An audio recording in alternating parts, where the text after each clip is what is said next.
Olá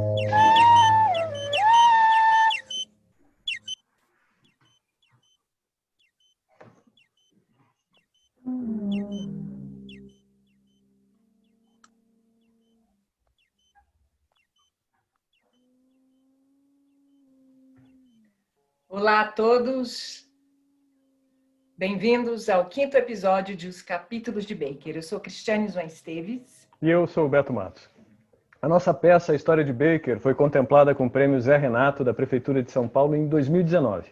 O processo foi interrompido devido à pandemia e o nosso espetáculo só irá acontecer quando os protocolos de saúde permitirem. A gravação desse episódio será disponibilizada para a Secretaria Municipal de Cultura e o vídeo ficará disponível em nosso canal do YouTube. Essa websérie é uma maneira de abordar os assuntos da peça, a peça interrompida. São os assuntos que não poderiam ser detalhados em um espetáculo e que, nesse momento, se revelam cada vez mais urgentes. A partir dos tópicos específicos da pesquisa, nós procuramos realizar encontros, estabelecer pontes com a situação brasileira e com tudo isso que nós estamos vivendo. A gente tentar entender um pouquinho melhor como a gente chegou até aqui. Bom, e a nossa convidada de hoje é a Angélica Ferrares. Ela é historiadora, professora, feminista negra, doutora em História pela UERJ, com o projeto Mulheres Negras no Pós-Abolição, Memória, Linguagem e Poder no Ofício da Porta-Bandeira Tia Dodô da Portela. Ela possui também mestrado em História Social da Cultura pela PUC do Rio de Janeiro, com o tema As Tias Pretas do Samba, por uma questão de memória, espaço e patrimônio. Ela tem uma pesquisa atravessada pelas questões do gênero feminino nos estudos sobre história e cultura africana e afro-brasileira. Tem experiência nas áreas de história e antropologia, atuando principalmente nos temas memórias, cultura, ancestralidade, samba, acervo, patrimônio, mulheres e feminismo negro. Muito bem-vinda, Angélica. Obrigada, Beto. Obrigada, Cris. Eu não lembrava que eu tinha mandado uma coisa tão longa, gente. A gente quis colocar tudo porque é tão bacana. E a gente está muito feliz, viu, Angélica, de você estar hoje com a gente aqui para falar dessa outra mulher maravilhosa, a Josefine, de todas as mulheres. E vamos... A gente está muito animado com esse episódio. Acho que esse vai ser talvez o mais caloroso deles, assim. Então, a gente está muito feliz mesmo. Obrigada, Cris. Eu fiquei felicíssima com o convite, gente. Inclusive, o convite foi muito provocativo, porque há um tempo eu estou para ler isso aqui. Olha, não sei se vocês conseguem ver. Josefine Baker. Pois é a biografia dela. Um amigo trouxe para mim de Paris, não tem tradução. Ai, tá aí, maravilha. Né? Uma das pérolas, né, que não tem tradução. Aliás, como muito material dela, né, não tem tradução para o português. E aí eu ganhei, só que deixei, né? Sabe quando fica ali, tipo, um dia eu pego. Aí vocês me provocaram, eu peguei, né? Que ótimo, que ótimo. Que ótimo, que bom. Então tá. E olha, depois da nossa conversa com a Angélica, nós vamos abrir para perguntas pelo chat, tanto do YouTube quanto do webinar. No webinar, se você quiser só mandar por escrito, a gente vai ler essas perguntas, ou se vocês quiserem só dizer, por favor, quero falar, a gente abre o vídeo e a câmera das pessoas que quiserem perguntar. Isso, e a mediação do debate será feita pela Andréa Tedesco e a Júlia Guimarães. A gente quer muito ouvir o que vocês têm a dizer também, tá bom? Vamos lá? Vamos lá.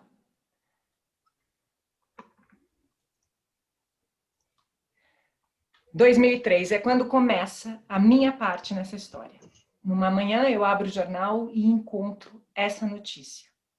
Em uma aldeia remota em Fiji, em 1867, o missionário inglês Thomas Baker foi morto e devorado pelos habitantes locais. Em 2003, os descendentes dos supostos canibais, há muito convertidos ao cristianismo, pediam desculpas aos descendentes de Thomas Baker por acreditarem que eram vítimas, deixa eu ver aqui, de uma maldição. Uma maldição que fazia com que não tivessem nem eletricidade, nem escola, nem água tratada. Isso me perturbou. Quem deveria pedir desculpas a quem? E eu comecei a buscar mais informações na internet. Isso foi em 2003. Alguns, poucos, lembram como era a internet em 2003. Eu não achei praticamente nada sobre Thomas Baker. Mas eu encontrei muitos outros Bakers. O Monte Baker. A Ilha de Baker. A Bomba de Baker. E, finalmente, Josephine Baker. Eu me disse que um dia eu faria um trabalho sobre isso.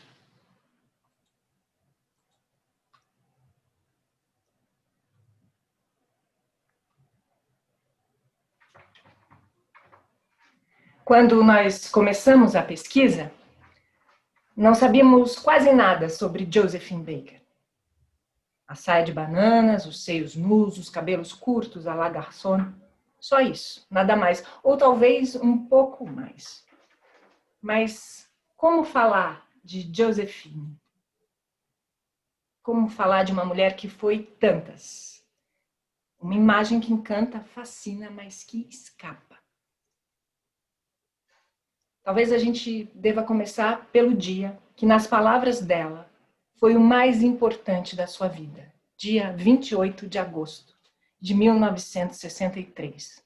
O dia da famosa Marcha sobre Washington, em que Martin Luther King fez o seu histórico discurso I Have a Dream, Eu Tenho um Sonho.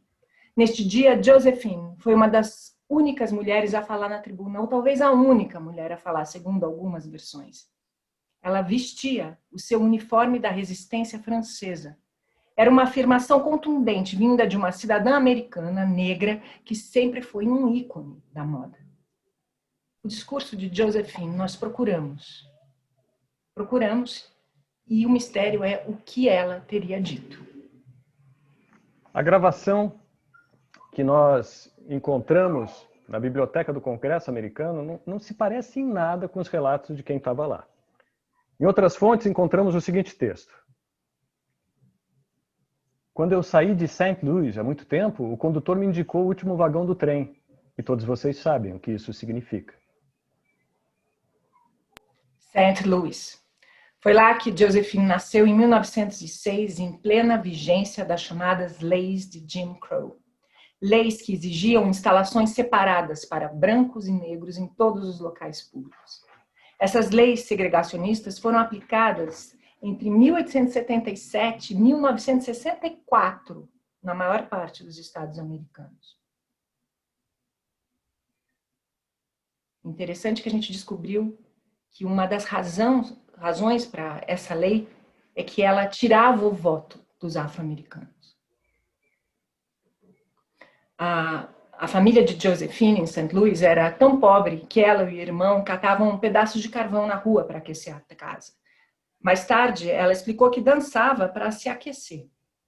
Aos 8 anos, Baker começou a trabalhar para uma mulher branca que batia nela e fazia com que ela dormisse no porão, junto com um cachorro. Quando ela tinha 11 anos de idade, aconteceu o chamado Massacre de East St. Louis. Em uma série de ataques, os racistas brancos assassinaram entre 40 e 250 afro-americanos. Outros 6.000 afro-americanos ficaram desabrigados. As suas casas foram queimadas e destruídas. Os biógrafos alegam que os fatos não se deram exatamente onde Josephine vivia, mas em sua memória ela achava que sim. Ela tinha visto tudo. No discurso, ela disse: quando eu era criança e eles queimaram nossas casas, eu fiquei com medo e eu fugi. Mais tarde eu corri para longe. Quando eu deixei St. Louis, muito tempo atrás, o condutor me mandou para o último vagão do trem. E vocês sabem o que isso significa. Mas quando eu fugi para longe, quando eu fugi para longe, para outro país, eu podia ir a qualquer restaurante que eu quisesse. Eu pude beber água em qualquer lugar que eu quisesse. Eu não tive que usar um banheiro separado para pessoas negras. E eu tenho que dizer que foi bom. E que eu me acostumei. E eu gostei. E eu não tive mais medo de que alguém gritasse para mim: "Nigga, vá para o fim da fila". Eu quase nunca uso essa palavra. Mas gritaram essa palavra para mim. Gritaram isso muitas vezes. Josephine chegou a Paris em 1925, aos 19 anos. recrutada em Nova York para se apresentar em um espetáculo de revista formado somente por artistas afro-americanos, 12 músicos e 8 coristas. Em 2 de outubro, Joséphine estreia na Revue Nègre, a Revista Negra. Ela é escolhida para fazer um número intitulado La Danse Sauvage, que é a dança selvagem. Naquela noite, Joséphine dança um frenético charleston com seu parceiro Joe Alex, tendo como figurino uma saia de penas. A provocativa coreografia foi um sucesso estonteante. Com o teatro lotado já na estreia, Joséphine se torna uma celebridade. Com a fama, Joséphine foi contratado pelo Folies Bergère em 1926. E é nesse cabaré que as penas dão lugar à famosa saia de bananas.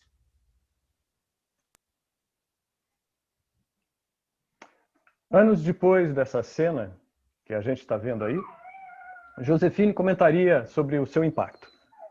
Agora eu sei que todos vocês, crianças, não sabem quem é Joséphine Baker, mas perguntem à sua avó, ao seu avô, e eles dirão: ora, ela é um demônio.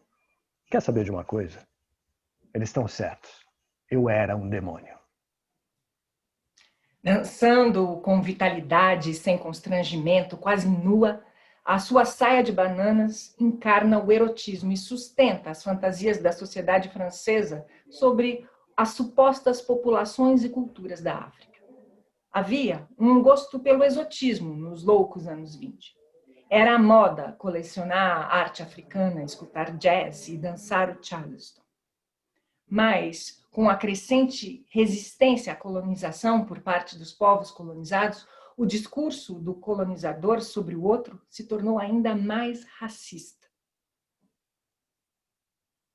Jornais e revistas publicam artigos repletos de metáforas animais sobre o corpo de Joséphine.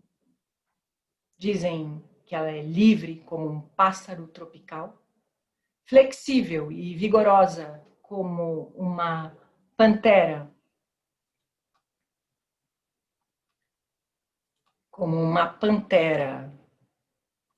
Só a gente teve um problema aqui. Só um minutinho que eu vou adiante. Vigorosa como uma pantera, um animal surpreendente com pernas longas e dentes brilhantes. Esses comentários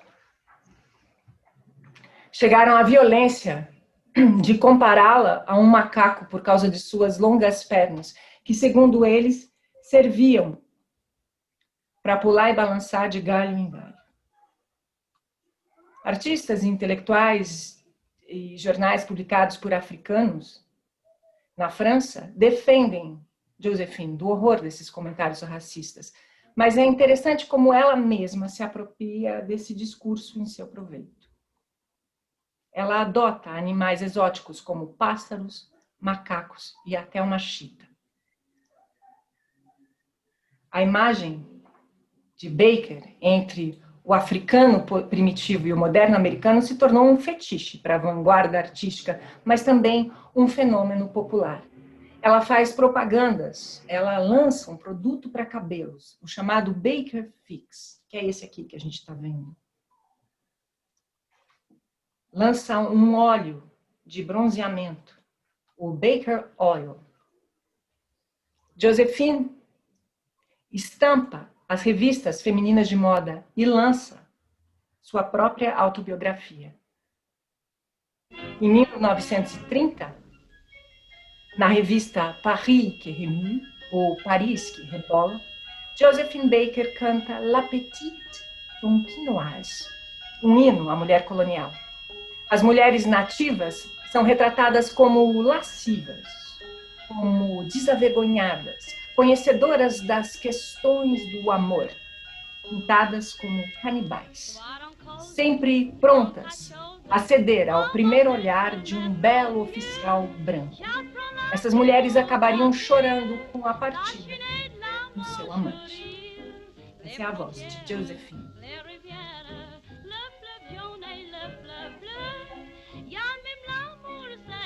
No espetáculo, Baker faz papel de martiniquesa, indochinesa e africana, mesmo sendo ela uma mulher afro-americana nascida nos Estados Unidos.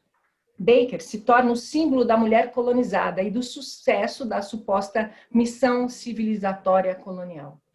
Joséphine encarna a fantasia colonial da França tão bem, que chegou a ser indicada para a rainha das colônias da Exposição Mundial de 1931.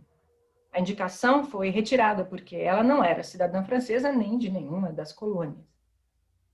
Mas à medida que Joséphine aprende a língua, o seu estilo vai ficando cada vez mais afrancesado e a imprensa muda a maneira de se referir a ela. Quanto mais ela se aproxima do modelo de elegância parisiense, mais os adjetivos foram clareando a sua pele.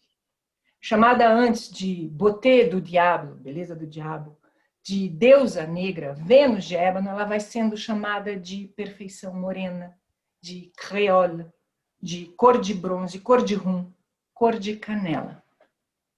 No jornal Le Figaro, há uma crítica sobre esse musical em que se lê: Baker voltou, não só como uma beleza antropófaga, com um rosto de fetiche revirando os olhos, com magníficos dentes devoradores. Não, ela agora é uma artista, uma verdadeira artista. Seu talento selvagem e sua vitalidade bárbara são a sua mais original e intensa força dramática. No cinema, a identificação de Baker à mulher colonial continua. Em Zuzu, de 1934, Baker protagoniza como uma cantora martiniquesa, apaixonada por um homem branco que a ignorava. Em Princesa Tantan, outro filme de 1935, Baker faz o papel de uma jovem tunisiana, que, como na peça Pigmalião, é educada por um homem branco e rico, e depois apresentada à alta sociedade parisiense. Nesse momento, a gente está vendo a cena mais marcante, na minha opinião, desse filme, quando ela resiste ao som dos tambores e, literalmente, rasga a fantasia.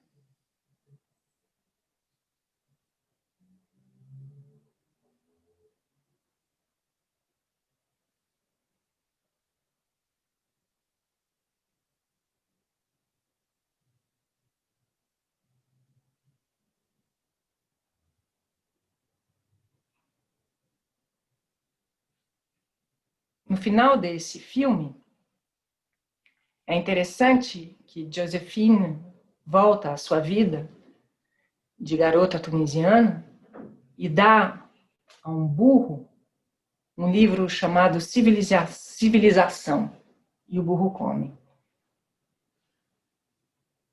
É uma coisa que eu acho bastante chocante, então, esse filme.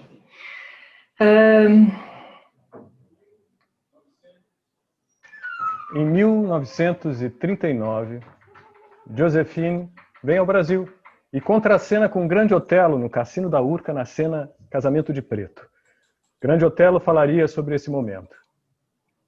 Joséphine Baker foi um dos momentos mais importantes da minha vida, porque quando eu trabalhei com Joséphine Baker no Cassino da Urca, trabalharam mais outros 12 negros em um cassino onde eu entrava pelas portas dos fundos, porque não se podia entrar pela porta da frente. Negro não entrava pela porta da frente. E quando o negro foi contratado para trabalhar no palco, isso para mim foi um orgulho muito grande. Há uma descrição preciosa desse episódio na tese sobre o teatro de revista e Grande Otelo de Deise Santos de Brito. Com o início da Segunda Guerra, em 1940, Baker se juntou à resistência francesa e teve que ir para o exílio após a proibição de apresentações de artistas judeus e negros. Ao longo da guerra, ela serviu ativamente à França Livre como espiã e depois como embaixadora. Quando a paz voltou, ela foi condecorada pelo governo francês. Em 1948, Joséphine volta aos Estados Unidos. Ela e seu marido branco, Joe Bouillon, não foram admitidos em 36 hotéis de Nova York. Quando volta novamente em 1950, Baker exige se apresentar para um público não segregado. Faz constar em seus contratos que todos devem ser admitidos, independente da raça, cor e credo. Além do enorme sucesso, esse ativismo faz com que ela seja homenageada pela NAACP, Associação Nacional para o Avanço das Pessoas de Cor, que realizou o Baker Day em 20 de maio de 1951. Baker desfilou em carro aberto pelas ruas e foi homenageada. Quando, meses mais tarde, Baker não foi atendida no famoso restaurante do Stork Club, a NAACP organizou piquetes de protesto.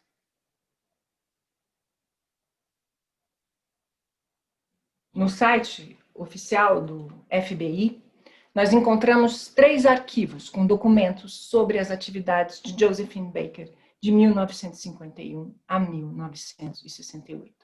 Vasculhando esses documentos fartamente censurados, como pode-se ver, encontramos notícias relacionadas à sua militância antirracismo. Há, inclusive, relatos sobre a passagem de Josephine pelo Brasil. Aqui, nessa notícia do jornal O Globo, de 1952, em que ela inaugura um braço da sua Associação Mundial contra a Discriminação Racial e Religiosa. A notícia de Josephine. No contexto da Guerra Fria, os Estados Unidos afirmavam que a democracia americana era superior ao comunismo, por sua proteção aos direitos e liberdades individuais. Mas a discriminação racial era generalizada, com restrições ao direito de voto, linchamentos, segregações escolares, leis de antimiscigenação que levavam a mídia internacional a questionar se a democracia americana era uma hipocrisia. Baker era vista como uma ameaça porque usava seu destaque internacional para denunciar as práticas raciais discriminatórias norte-americanas. O governo americano não podia restringir suas viagens, já que ela tinha o passaporte francês, e teve que empregar meios mais criativos para silenciá-la. O FBI usou a sua influência para boicotar e impedir apresentações de Baker, tanto nos Estados Unidos como em outros países sensíveis à influência americana, sobretudo na América Latina. As restrições impostas a ela durante os anos 1950 tiveram um impacto devastador em sua carreira. Ela foi excluída do mercado internacional de entretenimento. Então, Baker direcionou a sua luta antirracismo para a maternidade, adotando 12 crianças de diferentes origens e religiões, que ela chamou de a tribo do arco-íris. Em seu discurso, em 1963, ao lado de Martin Luther King, ela diria: "Eu frequentei palácios dos reis e rainhas e casas de presidentes, mas eu não podia entrar em um hotel na América e tomar uma xícara de café. E isso me deixou furiosa. E quando eu fico furiosa, eu abro minha boca grande. E quando Josephine abre a boca, o mundo todo escuta. Então eu abri minha boca e gritei. Exigi o que eu tinha direito e eles não me deram. Então eles pensaram que poderiam me difamar. E a melhor maneira de fazer isso era me chamar de comunista. E você também sabe o que isso significava naquela época. Eu fui perseguida pelas agências governamentais na América e nunca houve nenhuma prova de que eu fosse comunista. Mas eles ficaram furiosos porque eu disse a verdade. E a verdade é que tudo que eu queria era uma xícara de café. Mas eu queria beber aquela xícara de café no lugar que eu quisesse." Baker termina o seu discurso contando que tinha acabado de receber um bilhete do presidente dos Estados Unidos, convidando-a para visitar a Casa Branca. Ela diz, então, no discurso: "Esta é uma grande honra para mim. Algum dia eu quero que vocês, crianças, tenham essa grande honra também.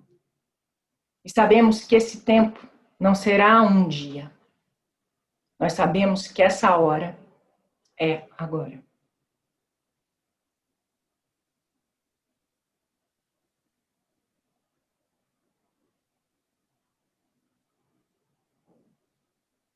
E agora a gente queria chamar a Angélica para conversar com a gente, para falar como... Que bom que você está aí, Angélica. Oi, Angélica. Nossa, depois dessa leitura dramatizada, né? Mas foi bom porque, pensando, sim, refletindo a vida de Josephine Baker, eu vi muito drama. Eu vi muito drama, né? E aí, quando vocês... Tem uma luz aqui, eu vou tentar mudar isso aqui de posição para ver se melhora. Melhorou, gente? Porque tem uma luz aqui em cima da minha... Não, mas tá Não, bem, mas tá tá bem, bem. tá. A gente tá vendo bem. Continua com luz. Estamos te vendo. Mas tá tudo bem, tá Tá ótimo. iluminada.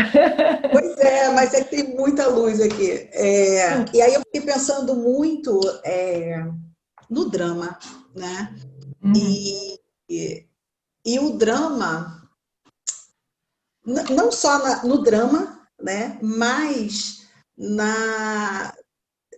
no que ela fez, né? Na subversão. Eu fiquei pensando muito nisso, né? As palavras que me guiaram foram drama e subversão. Apesar de eu defendo, e eu vou falar um pouco mais à frente, a ideia da mulata trágica, né? E a tragédia é um outro gênero. Né? Mas a vida de Josephine, para mim, né, é esse lugar da encenação dos conflitos sociais, né? O tempo todo tem uma encenação de conflitos sociais, né? E aí fico pensando assim, que começar essa discussão, eu acho que a gente tem que começar a falar de imagem. E vocês provocaram muito isso também, né? Com essa coisa de estar passando as imagens, né? E as imagens, elas encobrem relações de poder que não são ditas, né? A gente tem, enquanto mulheres negras, muitas imagens de controle.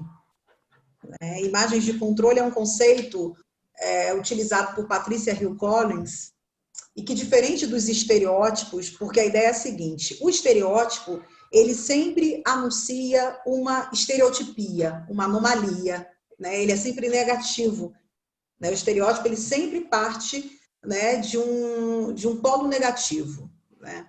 As imagens de controle, não. As imagens de controle, elas podem gerar lugares muito positivos, muito confortáveis e de muito privilégio, né? Então, por exemplo, quando a gente tem na nossa sociedade essa ideia, né, naturalizada e internalizada, por exemplo, de que homens brancos são grandes líderes, né, são líderes natos, sabe aquela...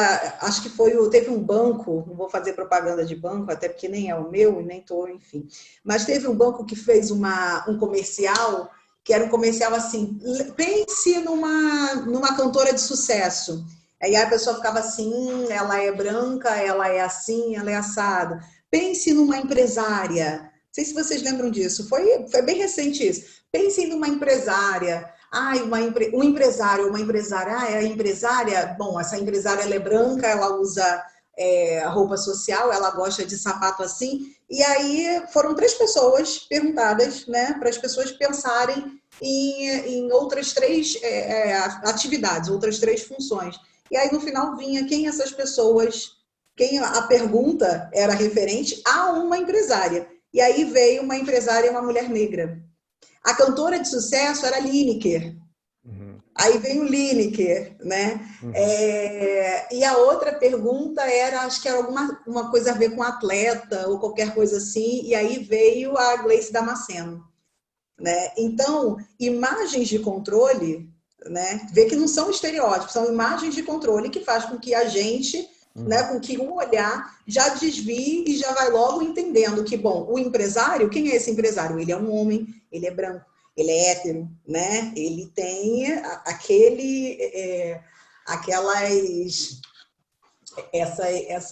essas características, né?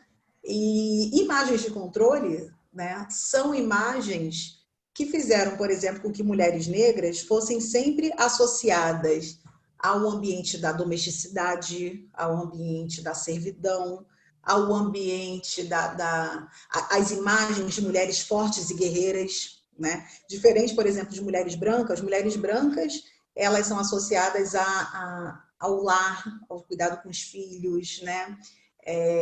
Eu costumo dizer que o patriarcado ele funda uma grande divisão sexual e de gênero do mundo, né? E aí cabe esses lugares sociais, né? E esses lugares sociais que acabam, na verdade, projetando, né, essas imagens que Patricia Hill Collins chamando depois de imagens de controle. Então, a mulher branca ela é essa mulher do cuidado, né? A ideia do mito do sexo frágil é agregada à mulher branca, não é agregada à mulher branca, à mulher negra. A mulher negra é agregada justamente o mito da mulher guerreira. Ela é forte, ela aguenta, né? No parto, ela não precisa tomar anestesia, ela aguenta, né? E se a gente for nos dados de violência obstétrica, os números com relação às mulheres negras, enfim, é surpreendente, né? Então, imagens de controle cria lugares muito positivos, de muito privilégio para determinados grupos, e cria lugares muito negativos, de muita violência, né? Sendo que essas imagens de controle, elas também são internalizadas pelo grupo, pelas pessoas que se veem ali projetadas. Quando você está fazendo a leitura da biografia de Joséphine e ela está sendo associada com o tigre, com a banana, com os símbolos, digamos, exóticos do continente africano, ela começa a pegar aquilo ali e colocar aquilo ali, agregar aquilo ali ainda mais à imagem dela, né?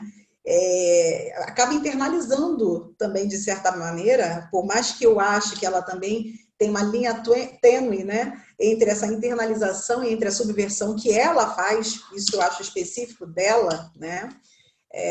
Mas ela acaba pegando esses mesmos elementos para poder brincar, né? É como se fosse assim, você está usando de um jogo de violência, né? Você está jogando com objetos que são violentos. Então, eu acabo pegando, assumindo esses objetos no meu viver, né? na minha condição, né?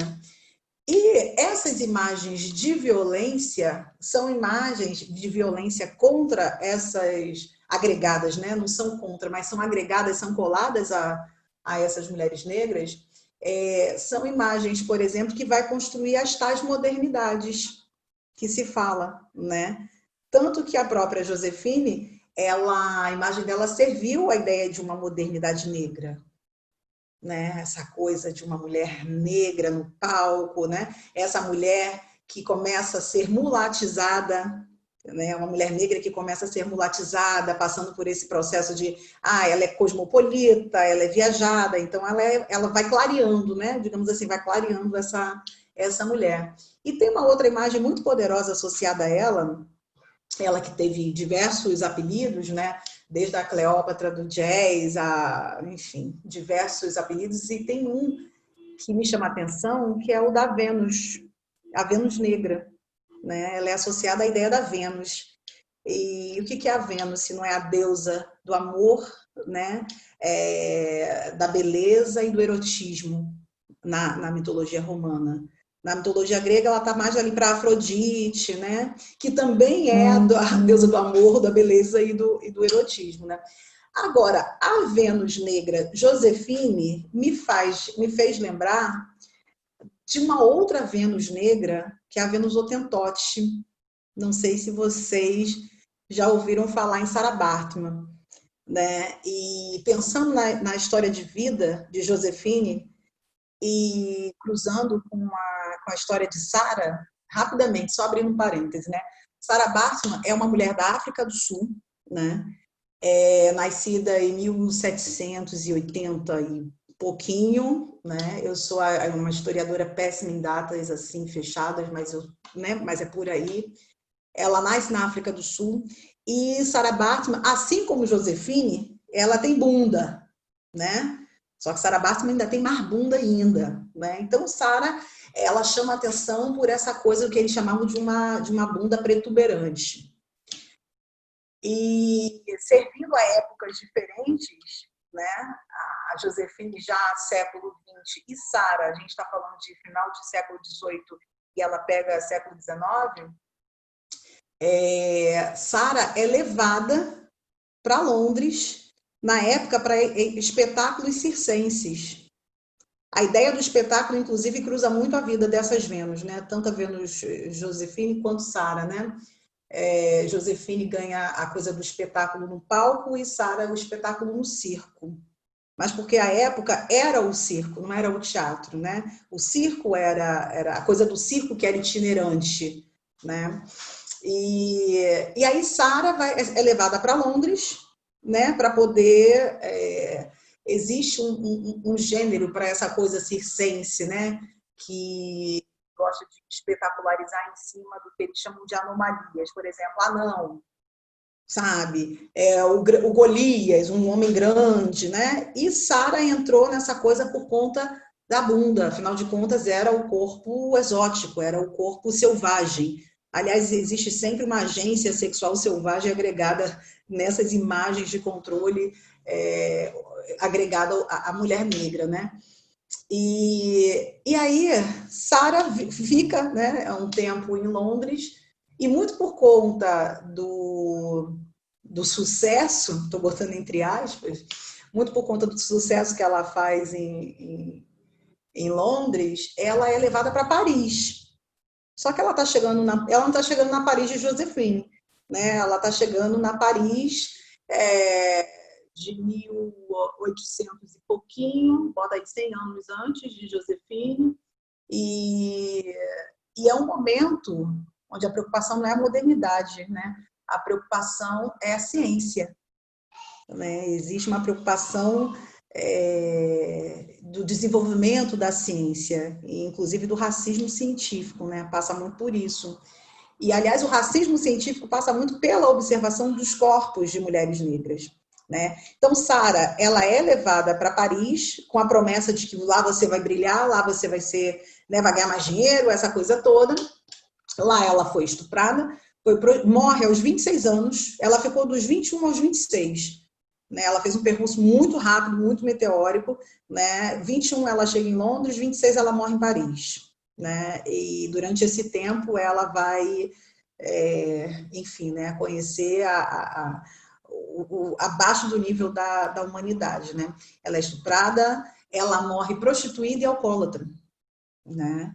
E o corpo dela está o tempo todo em Paris sendo objeto científico. Ela não foi para palco.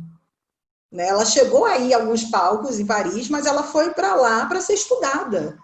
Né? E tanto que quando Sara morre, é pesada a história dela, tem um filme sobre ela também. Quando Sara morre, o corpo dela é escrutinado. Essa coisa que a ciência faz, né? De pegar pedaços para estudar. Né? E os órgãos genitais e o cérebro dela é colocado em vidros, né? Essas coisas de vidro, e fica no Museu do Homem em Paris. Só que os órgãos genitais e o cérebro ficou, claro, antes foi estudado e tal, né? Fizeram um molde de gesso também no corpo dela, que também constava lá no museu, e ficaram nesse museu até 1974. Isso, para mim, que sou historiadora que pensa em séculos, isso foi ontem, sabe? Isso foi 1974, isso tem o quê? Sei lá, 50 anos, né? Se tiver, é isso. Então, assim, é uma história muito recente, né? E aí, somente em 1994, com Nelson Mandela, bem, né? Um bom tempo depois, que é pedido, o governo na África do Sul faz um documento pedindo os restos mortais de Sara para dar um enterro digno. Isso porque ela tem família na África do Sul que também está pedindo isso. Né? Aí Nelson Mandela entra com esse pedido. Em 1994, a França não liberou, liberou 8 anos depois, liberou já era agora, 2001, 2002, uma coisa assim. Eu estava na França nesse período aí. Nesse período? Disso. Nesse período, nossa, exatamente. Foi aí que eu soube da história dela e eu falei, de Sara, sim. Então, eu lembro, me arrepia pensar. Desculpa te interromper. Não, e você imagine, né? Você chegar no museu, porque diz que no museu era muito violento o jeito que ficava, né? Exposto ali em coisas, né? Tem um nome essa coisa, né? De você colocar em vidros com uma solução para poder conservar, enfim. Imagine isso, né? E Museu do Homem, ainda tem isso, né? É a França pensando, né?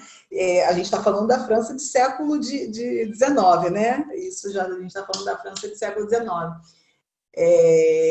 Quando, né, o corpo dela é escrutinado a serviço da ciência, né, a serviço da... E a partir desse serviço, né, dessa prestação de serviço à ciência, é que surgem essas teorias do racismo científico que vai habitar a cabeça de vários médicos cientistas que chegam no Brasil com Nina Rodrigues, por exemplo. Né? Eu estou aqui agora em Salvador, Nina vem para cá, né? Ele é um alagoano, se eu não me engano, mas ele vem para cá, aqui que ele faz história, aqui que ele faz sucesso. Até hoje, o museu que tem aqui, existe um museu, que é um nome, na verdade é um nome de um outro médico, também discípulo de Nina Rodrigues, mas é também conhecido como Espaço Nina Rodrigues, né?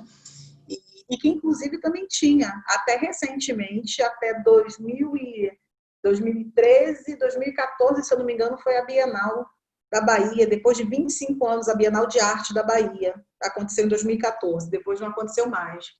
E aí, durante a Bienal, né, uma amiga queridíssima daí de São Paulo, Ana Pato, que é curadora de arte, atualmente ela está no Memorial da Resistência, ela veio como uma das curadoras aqui na Bienal da Bahia e ela abriu esse arquivo Estácio de Lima, né, esse espaço. Estácio de Lima foi também, né, um médico discípulo de Nina, discípulo de Lombroso, enfim. Ela abriu, junto com a equipe, o arquivo, né, e descobriu várias caixas, e dentro das caixas tinha crânios das pessoas que lutaram no... Ai, gente, tá me faltando aqui, essa que foi aqui no interior da Bahia, Canudos. Tinha crânio das pessoas que lutaram em Canudos, né? Então, Ana Pato, ela faz, junto com a equipe, um ritual fúnebre, né, juntando povo de candomblé, né? Ela chama uma equipe, para além da equipe dela, né? Ela chama mais gente quando ela descobre aquilo, porque ela não sabia o que ia ter naquele monte de caixa, só sabia que o museu estava ali guardando um acervo, né, que eles julgavam interessante para participar da Bienal da Bahia. Ela foi lá ver o acervo, e aí quando ela abre, ela descobre esses vários crânios, corpos inteiros de indígenas, enfim. Então, assim, uma prática que atravessa, né? Parece que Sarah Baartman está lá, não, mas é uma prática que atravessou. Tá, e esses crânios que ela encontrou, que a Ana encontrou, também foram levados para o museu para estudo, na época, né? Porque eram os seguidores de Antônio Conselheiro. Então, eles achavam que tinha alguma coisa, sabe? Pelo menos a história oficial, digamos assim, conta que eles achavam que, como era um movimento messiânico, isso era novo no Brasil, então eles queriam entender o que acontecia, sabe? Nessa coisa de estar seguindo o líder, né? Eu fico pensando, se a gente voltasse a essa prática hoje em dia, a gente ia ter que abrir a cabeça de um monte de bolsominions que estão aí, né? Porque se segue o líder aí não está com nada, mas vamos voltar. Vamos voltar aqui. E aí, essa ideia das Vênus, né? Eu fiquei pensando muito na Sarah e fiquei pensando muito no que elas tinham, né? Tanto Sarah Baartman quanto Josephine Baker, né? O que elas tinham em comum. Fiz até uma listinha. As duas foram para o palco, esse palco que era do show business, no caso de Sarah era circense, mas era a coisa da variedade da época, né? No caso de Josephine já foi esse palco mesmo do teatro de variedades e tal, né? As duas chamaram a atenção muito por conta do corpo, porque o que está, né? A grande moeda de troca aí é o corpo. Não era, claro, é o corpo e a performance, né? A partir desse corpo. Mas assim, se a gente for, eu até fiz, né, esse trabalhinho com alguns amigos, assim, do tipo, Josephine Baker, o que vem, sabe? As pessoas não necessariamente conhecem a música de Josephine, por exemplo, entendeu? Mas o corpo dela no palco, né, tremendo, aquela coisa toda, né, essa encenação, isso é muito forte, né? Então elas são acionadas muito por conta desse corpo, esse corpo que é fetichizado, né, que é espetacularizado, né? E isso me fez pensar muito no que esse espetáculo que elas encenam, seja uma no circo, seja outra no teatro, é um espetáculo que existe, acho que, uma linha muito tênue. Antes eu até estava com certeza de falar isso, agora eu já não estou mais com certeza, porque eu estou me contestando também. Antes eu ia falar que, para mim, o espetáculo das raças era maior do que o espetáculo da arte. Vendo Josefine no palco, né? Para quem tá, eu estou pensando nesse olhar externo, né? Eu estou pensando nesse olhar, né, que vai projetar as tais imagens de controle sobre esse corpo, né? Então, antes eu falaria isso com mais certeza. Hoje em dia já não. Eu falo antes, tipo ontem mesmo, né? Ontem eu falaria isso. Hoje, agora não, porque a gente talvez esse espetáculo da raça esteja realmente para esse sujeito outro que está na plateia e que está exotizando, né? Que está tornando esse corpo objeto, esse corpo desejo, esse corpo perigo, mas para ela, né? E aí eu fiquei pensando num outro personagem que tem me intrigado muito, que é o da Globeleza, porque aí já entra também numa coisa que eu estudo mais, que é a questão da mulata, né? Essa ideia da mulata aqui no Brasil. E aí eu tive uma conversa com a Valéria Valença, aliás, é difícil até conversar, porque ela é tão linda que você fica, sabe? Eu ficava assim, só olhando. Mas, enfim, e ela se define enquanto uma pessoa que ajudou na revolução do design gráfico no Brasil. Então, ela vê o corpo dela naquele lugar da arte, para ela é o espetáculo da arte, né? O corpo dela é a extensão de uma obra de arte. E se pensar design no Brasil, o que o Rans fez foi uma revolução. E aí, quando ela falou isso, eu falei assim, que maravilha, porque eu detesto ficar nesses lugares meus confortáveis, de que tinha certeza de que era só um espetáculo das raças. Ela me traz justamente a imagem de que o que ela fazia era o espetáculo da arte. Né? Assim como que o Josefine, né? E nesse filme, inclusive, acho que foi você, né, Cris, que me mandou, esse filme é maravilhoso. Dá para entender que Josefine também se vê no espetáculo da arte. Né? Isso não quer dizer que essas relações todas de poder que a imagem encobre, né, não estejam assentadas no espetáculo da raça. Mas, enfim. E aí fiquei pensando nisso, né, nessa espetacularização. E esse corpo que é objetificado, esse corpo objeto, ele passa pelo corpo desejo. Existe uma linha também muito tênue, né, desse corpo que você exotiza e até age com repulsa. Né? Ele é bom para entreter, mas você tem uma certa repulsa ali naquele corpo. E, ao mesmo tempo, existe ambivalente isso. Né? Bell Hooks fala isso, Fanon fala isso, né? Dessa ambivalência que os corpos negros provocam. Ora uma repulsa e ora objeto de desejo. Então, elas têm nessa imagem, né, nesse corpo, elas conseguem transcender não digo nem transcender, circular mesmo. Ora é um corpo que é objeto, ora é um corpo que é desejo e ora é um corpo que é perigo. E aí é que entra a mulata trágica que Bell Hooks fala. E quando Bell Hooks traz a mulata trágica, ela está trazendo também Josephine Baker.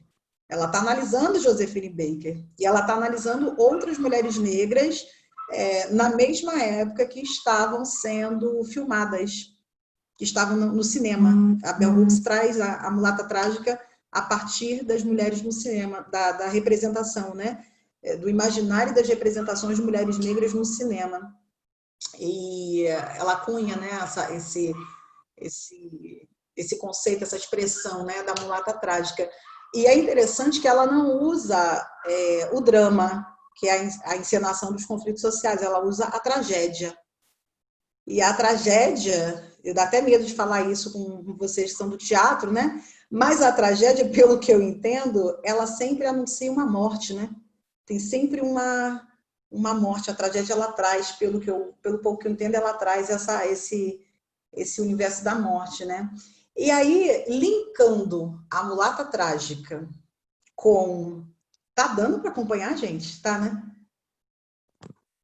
Eu vou mudar de novo, porque eu não tô... Na verdade, eu vou voltar para cá. Eu não tô me vendo, mas não tem problema, não. Não, mas você tá ótima. Estamos te vendo, estamos te Para, vendo. porque tá ótimo. Tá.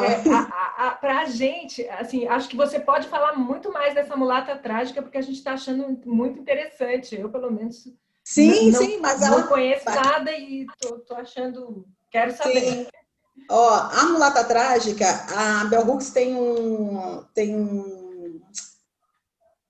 ensaio sobre ela que não está traduzido, não está traduzido, mas eu posso mandar, eu tenho ele. E nesse Olhares Negros, nesse livro da Bell Hooks, que foi traduzido recente, que tem uma mãozinha levantada. Acho que alguém quer fazer uma pergunta. A gente já vai. Acho que você fala, depois a gente E abre se a aí, pessoa perguntar. Uhum. tá. E aí a Bell Hooks tem em Olhares Negros um capítulo que ela traz um pouco da mulata trágica, mas na verdade ela está trazendo, ela está fazendo análise filmográfica. E aí ela traz um pouco da mulata trágica, tá?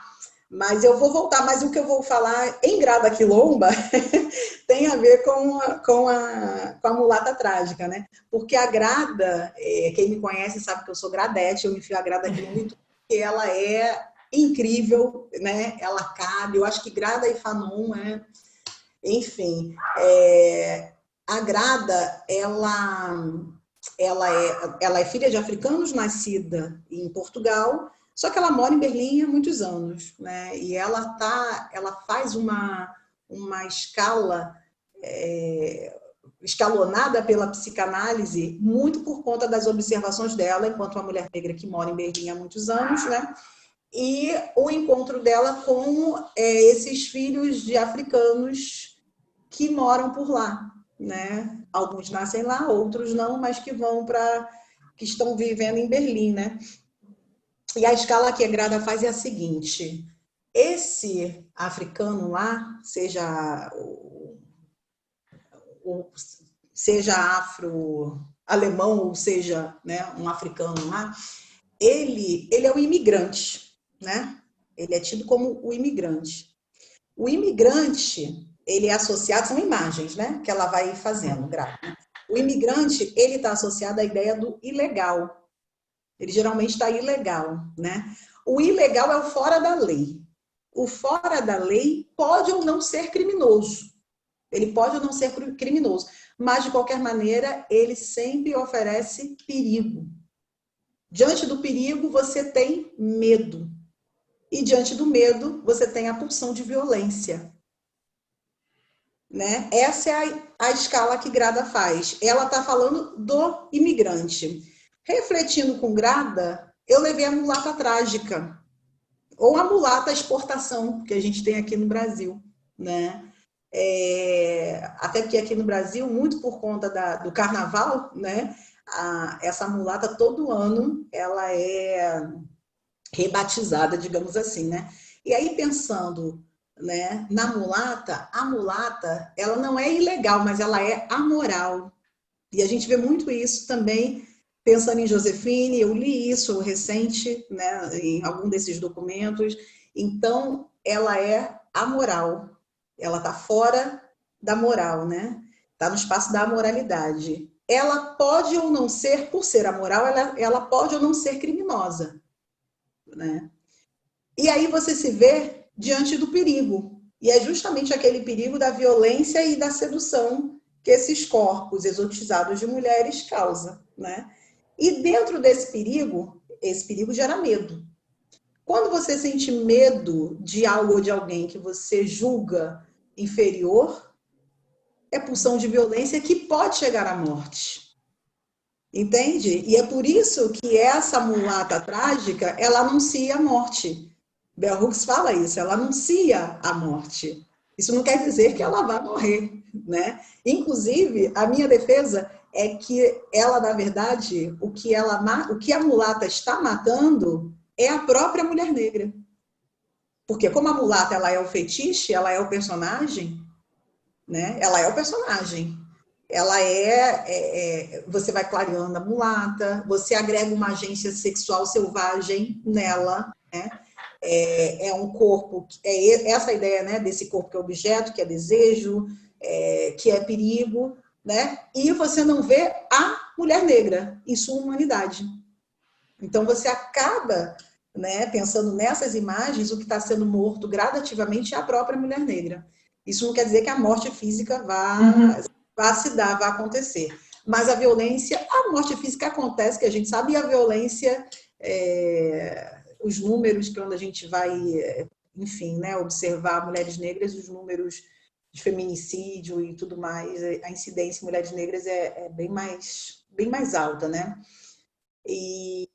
Enfim, então essa Josephine Baker no palco, ela me traz esses sentimentos dúbios, sabe? Porque às vezes eu fico fascinada por ela e às vezes eu vejo essa tragédia anunciada, né? Deu para ler As Mulatas do Sargentelli exploradas internacionalmente. Foi isso? Isso, é um comentário do YouTube do Jefferson Duarte, exploradas como corpos objeto. Isso. Aliás, foi ótimo, Jefferson, trazer o Sargentelli, porque quando a gente, pensando agora mais Brasil, né, os discursos, né, literários, discursos médicos e discursos carnavalescos, eles estão aí sempre atualizando essa imagem da mulata. Na marchinha, ela como é que é? A do Sargentelli, eu esqueci agora a marchinha em si, mas eu sei que tem a mulata que só dá ela, tem uma outra marchinha. Ah, tá. O seu cabelo não nega mulata, porque és mulata na cor. Mas como a cor, aliás, essa é a imagem da moralidade, né? A cor não pega. Né? Se a cor não pega, mulata, eu quero o seu amor. Ou seja, eu quero o compromisso? Não, eu quero o amor, porque a cor não pega. Né? Eu posso ter essa relação, eu posso digamos, me esfregar, né, nessa mulher porque a cor não pega. Isso é marchinha que é cantada até hoje, né? A do Sargentelli eu esqueci, gente, mas eu sei que o Sargentelli também contribuiu muito nesses discursos carnavalescos, né? Os discursos literários, gente, se a gente for... Eu que estou aqui na terra de Jorge Amado, se a gente for, por exemplo, em Gabriela, às vezes poucas pessoas leram o romance Gabriela, mas todo mundo lembra da cena clássica de Sônia Braga, trepada no telhado, né? Tem uma imagem muito clássica de Sônia Braga, que fez essa novela em não sei que época, e que depois Juliana Paz replicou recentemente, já em 2000 e alguma coisa. Então, no romance, né? A Gabriela é cravo e canela, e o tempo todo no romance ele apresenta ela como uma mulata, e ele ativa a coisa dos sabores e dos odores. Né? Ela é cravo e canela, ele desperta esse sentido, né, do cheiro. Né? Tem um outro romance também, que se eu não me engano, a Luísa Azevedo, que trata da mulata manjericão. Ele chama da mulata cheiro de manjericão, alguma coisa do campo, um campo que ele quer se esfregar, qualquer coisa nesse sentido, né? E o mesmo a Luísa Azevedo, que é interessante, quando a gente pensa a mulher mulata, ela tem uma imagem de controle associada, quer dizer, ela tem várias imagens de controle associada a ela, né? Mas se a gente pensa o mulato, é completamente diferente. Né? O mulato, o próprio Luiz Azevedo tem o texto do mulato. O mulato, ele é o bacharel, ele é um homem que ascendeu socialmente. Né? Se a gente for em Gilberto Freire, Sobrados e Mucambos, o mulato é o cara que ele consegue entrar no curso de direito, os primeiros cursos, né? Então, o mulato ele consegue fazer a universidade. O mulato era aquele, Gilberto Freire fala isso, que sabe dar o nó na gravata. Então, o mulato ele é um homem da ascensão social. Né? É diferente da mulata. A mulata ela está com todas essas agências aqui, né? Com todas essas imagens agregadas a ela. Né? O mulato não. O mulato, inclusive, tem um discurso de Caetano Veloso Eu estou trazendo muitos baianos, né? Mas, enfim. Mas tem um discurso do Caetano que ele abre o show fazendo uma ode ao mulato, né? Eu sou mulato nato no sentido americano, qualquer coisa assim, que ele vai falando, né? E ele abre o show dele durante uma época, ele estava fazendo esse discurso sempre no início do show, né? E agora, se você for na história, né, e nas relações de poder por trás disso, é um lugar de muito tranquilo você ser um mulato. Ser um mulato de Caetano é muito tranquilo, né? Porque é aquela coisa do homem do interior que consegue ascender, que aí vai morar no Sudeste, que aí tem um circuito internacional, né? Que frequenta, porque o mulato era esse, né? O mulato já em Aloysio Azevedo era esse. E a gente está falando do século XIX. Ele é o cara que consegue fazer viagem internacional, né? Não é à toa que a gente tem toda essa literatura, né? Também trabalhando no embranquecimento das imagens, né? Machado de Assis que se torna mulato. Machado de Assis é o quê? Né? Recentemente, as pessoas não descobriram que ele é um homem negro, né? Porque achavam que ele era esse tom mulato, claro, né? Essa coisa, né? Aí vem essa discussão de colorismo que, enfim, não pensei em entrar aqui. Mas é isso, eu tô falando muito, né, gente? Quer fazer pergunta da pessoa ou não? Oi, desculpa. Não, eu tô achando maravilhoso. Eu tô aqui aprendendo, assim, tô achando... Tô feliz, assim. Eu não sei se a gente tem... O Beto quer fazer uma pergunta. Eu tô aqui... Uma pergunta, eu acho. Alguém que acenou? Alguém acenou que Isso. levantou a mão. Eu não sei Isso, aqui... a Alessandra Horta, ela levantou a mão, mas a gente tentou uma comunicação com ela aqui pelo chat, ela ainda não respondeu. Então, não sei se a Alessandra quer fazer uma pergunta mesmo, a gente pode aguardar ela se manifestar e depois a gente abre para as perguntas, abre para a pergunta dela, então. Não sei se a Júlia tem alguma pergunta no YouTube, o Beto também disse que tinha uma pergunta, enfim. Júlia, tem alguma pergunta aí? Não, só um comentário mesmo, mas claro, né, depois desse tanto de informação, de problematização que a Angélica trouxe, acho que a gente tem bastante assunto, assim, né, para comentar, para conversar também a partir, né, do que Beto e Cris mostraram para a gente, fizeram. Vou aproveitar que eu entrei por último aqui para trazer uma primeira pergunta, assim, e também para dar um tempo para o público se animar a fazer, né, perguntas, comentários. Obrigada quem eu estou vendo aqui, Cris e Angélica, assim, pelas falas, pelas problematizações. Achei muito interessante, falando da apresentação da Cris, primeiro, assim, como que essa imagem da Josephine Baker, ali, né, na marcha sobre Washington, achei muito interessante você colocar essa imagem para começar e terminar, né, para falar dela, porque essa é a imagem que a gente não encontra, por exemplo, numa pesquisa do Google sobre a Josephine Baker. E isso eu achei muito emblemático, porque acho que vocês duas, né, e Beto também, fazem uma construção que tem muito a ver com os usos, né, com os discursos sobre as imagens, né, com como é que as imagens são usadas, inclusive pelo alto escalão ali, né, do poder estadunidense naquele momento.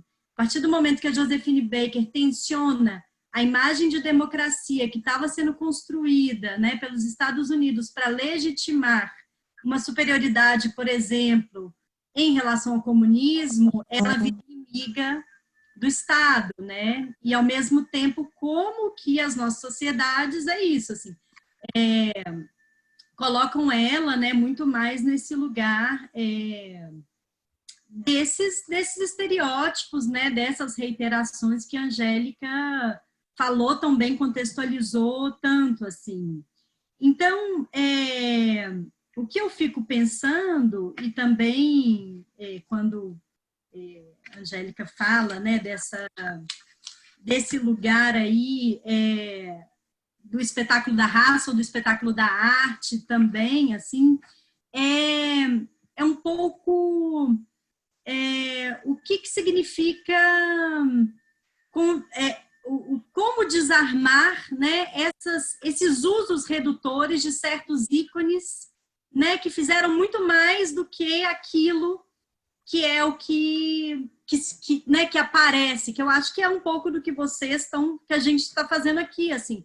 Mas como é que a gente trabalha isso? Como é que a gente trabalha essas desativações, né, de usos redutores de certas imagens, assim? Queria ouvir você, Angélica, e talvez Cris também, em relação a isso, no contexto da Josefine.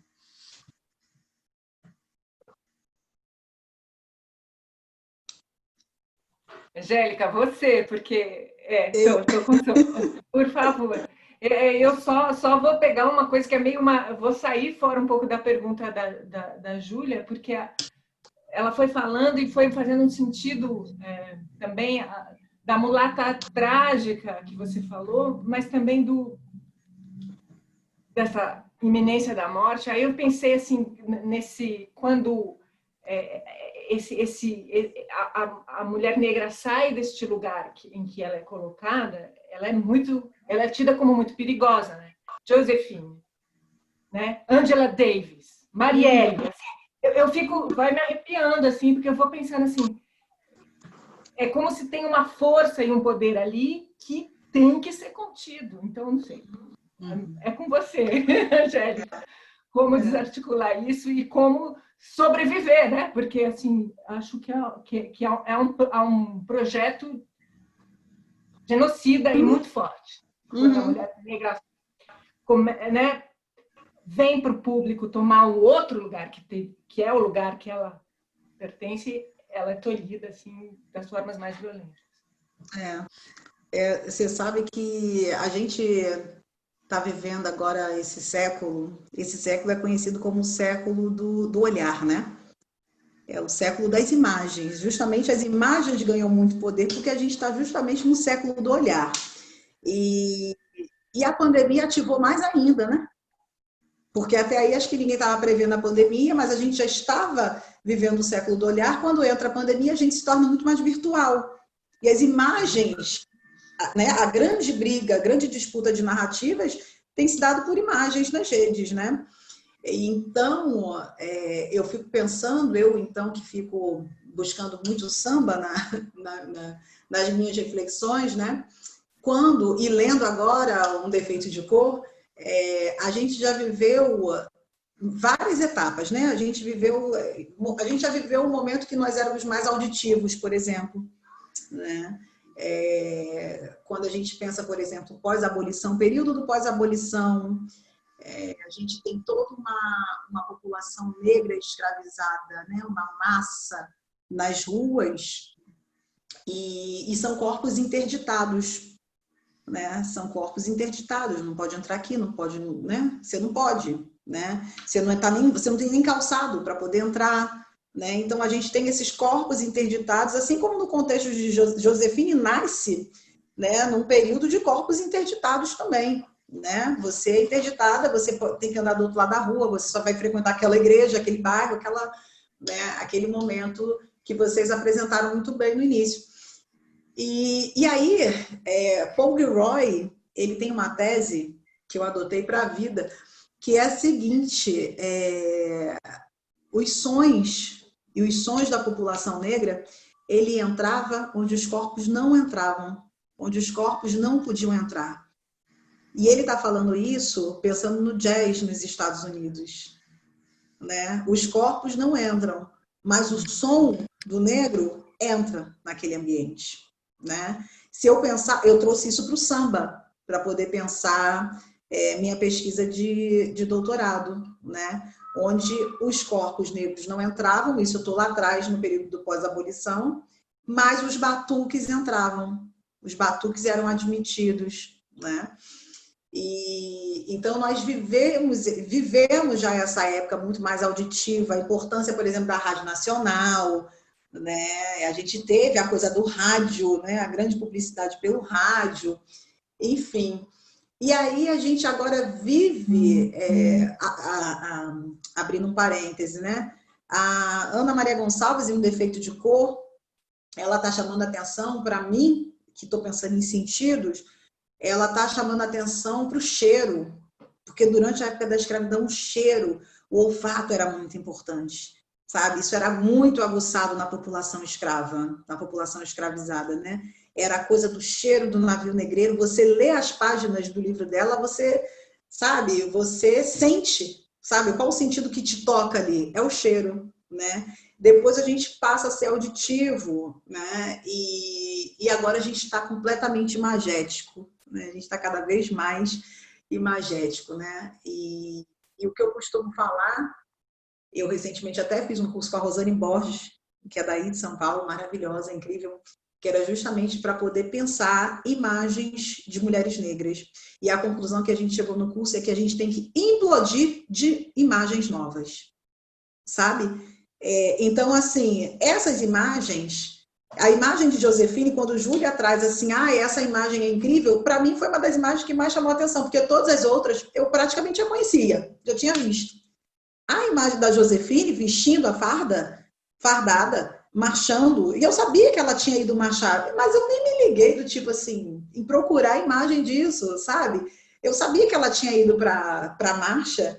Inclusive, contam que quando Martin Luther King morre, diz que ela era tão ativa, né, no movimento dos direitos civis e participava das reuniões e tal, que a mulher de Martin Luther King pede para ela tomar uma das frentes. Só que ela, enfim, ela estava querendo a carreira dela, queria voltar também para Paris, né, e fazer as outras coisas da vida dela, né.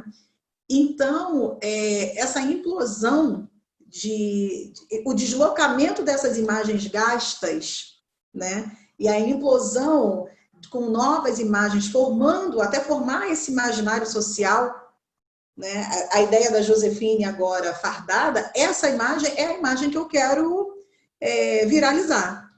A imagem, por exemplo, de Carolina Maria de Jesus na porta do avião, ela indo para um voo internacional com um vestido maravilhoso, é a imagem que eu quero viralizar. Porque a imagem dela de paninho na cabeça, na porta do barraco da favela, já deu. Entende? Se a gente fica nessas imagens, né, a gente não passa da página 3. E a gente precisa implodir, né, dessas novas imagens até formar o imaginário social para massificar. A ideia é massificar mesmo, porque a imagem tem esse poder, né, dessa massificação, né? Então, eu fico pensando assim, quais são as imagens, pensando nas mulheres do samba, por exemplo, né? Eu tenho umas imagens muito interessantes de passistas que estavam num evento na UERJ, que era um seminário. E era um seminário sobre as passistas. E elas estavam chegando do seu trabalho. E as pessoas ficavam assim, nossa, mas fulana de tal trabalha com o quê? Sabe? Eu falei, gente, você acha que é passista o ano todo? E outra coisa, e ganha-se tão bem assim para também, sabe, se dedicar a isso, viver disso, né? Então, a gente tem uma passista que é geógrafa e que é diretora de um setor de alguma coisa lá no Rio de Janeiro, alguma coisa de Secretaria de Cultura, qualquer coisa assim, né? E aí, ela é uma passista da Mangueira. E ela falou, gente, eu estou vindo do meu trabalho, faço gestão de... Aí falou lá do que ela fazia na Rio Tour. Na Rio Tour. Rio Tour, acho que era isso. Então, assim, essas são imagens para você ter ideia, né? As pessoas que estavam dentro da universidade, que eram universitários, mas que estranharam quando as passistas chegaram. Porque as passistas foram de pessoas, né? Não foram fantasiadas, né? E aí, gente, eu fico pensando que é muito isso, né? Esse estranhamento, né? Ele tem que chegar em muitos lares, sabe? Ele tem que chegar em muitas imagens para as pessoas, seja na rede social, seja na televisão aberta, né? Porque se a gente pensar que a rede social também é um gueto, né? Nós somos um gueto aqui. Quem tem o seu... Acho que a pandemia fez esse acirramento, né, da desigualdade que já existia, né, mas fez com que isso viesse à tona de forma muito, muito visceral, né? Porque eu estava lendo, por exemplo, uma pesquisa sobre acesso à rede a rede social, e é isso, sabe? Se eu for aqui no Nordeste de Amaralina, que é uma favelinha que tem aqui perto, ou se eu estou no Rio de Janeiro, na Maré, como eu trabalhava lá na Maré, na favela da Maré. Então, assim, com o que as pessoas que têm o seu pacote de dados estão gastando o seu pacote de dados, sabe? Não é aqui com a gente, entende? Essas pessoas ainda precisam ser implodidas com essas imagens pela Rede Globo, pela Record não, que Record é de bispo, mas enfim, tem que ser implodida, sabe, com essa comunicação das massas, né, a chamada de comunicação das massas, né, e a gente tem que continuar aqui, né, fazendo nosso trabalho pelo virtual, e eu acho que é isso, sabe, é a produção de novas imagens, né, e causar mesmo esse estranhamento. Sabe, essa coisa de, você você é Angélica, você é doutora, sabe? Tem gente na minha família até hoje que acha que essa coisa de doutor ainda é uma coisa meio assim, sabe? Do tipo, né? Ainda é uma coisa meio, doutor não é só médico, sabe? Então, assim, é isso, né? Tem que entender que não, né? Doutor é outra coisa, você também pode ser doutor aqui nessa tua área e para isso você precisa entrar em determinados lugares que está carecendo, né? Inclusive que está carecendo das nossas presenças negras, né? Uhum. Eu não sei se eu respondi, Júlia, porque eu fiquei muito obrigada. Antes de passar para outras pessoas, só comentar assim que é isso, assim, ao mesmo tempo instaurar esse estranhamento até que ele se torne naturalizado, assim como essas imagens foram, né? E quando você fala dessas pessoas que não estão aqui nas nossas bolhas e tal, também a pergunta sobre quantas imagens deixam de existir quando a gente repete as mesmas. Isso é uma estratégia. Isso é uma estratégia fortíssima. O que está deixando de ser dito quando a gente só reitera, né? Muito bom ouvir seus exemplos. Não sei se Beto... Eu acabei de ver um comentário engraçadíssimo. Não sei se você conseguiu ler. Tem um comentário no chat, né? Exatamente. Foi perguntar ao doutor qual o doutorado dele, não é isso? Acho que foi por aí que a pessoa... Doutor médico, você pergunta qual o título da sua tese de doutorado? É a pergunta. Foi isso mesmo. Pois é, mas isso tem muito a ver com o argumento que eu trago sempre. Nós ainda somos muito colonizados.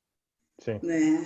Então, a gente vem desse... Quando eu pensei no mulato em Sobrados e Mucambos, o mulato é aquele que vai fazer direito, né? Os primeiros cursos eram direito e medicina. Então, eles eram os doutores e eles são os doutores até hoje, entendeu?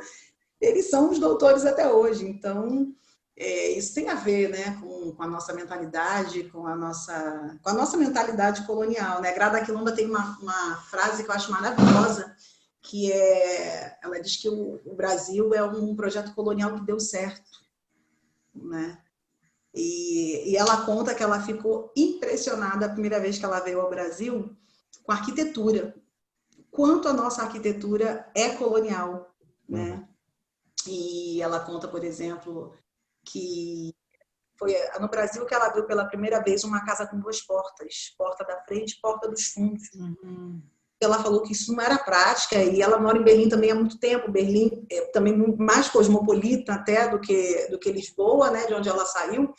Então ela falou que isso não ela falou, nunca tinha visto 2 portas. E não só 2 portas, mas 2 portas onde as pessoas que entram são marcadas por lugares sociais distintos.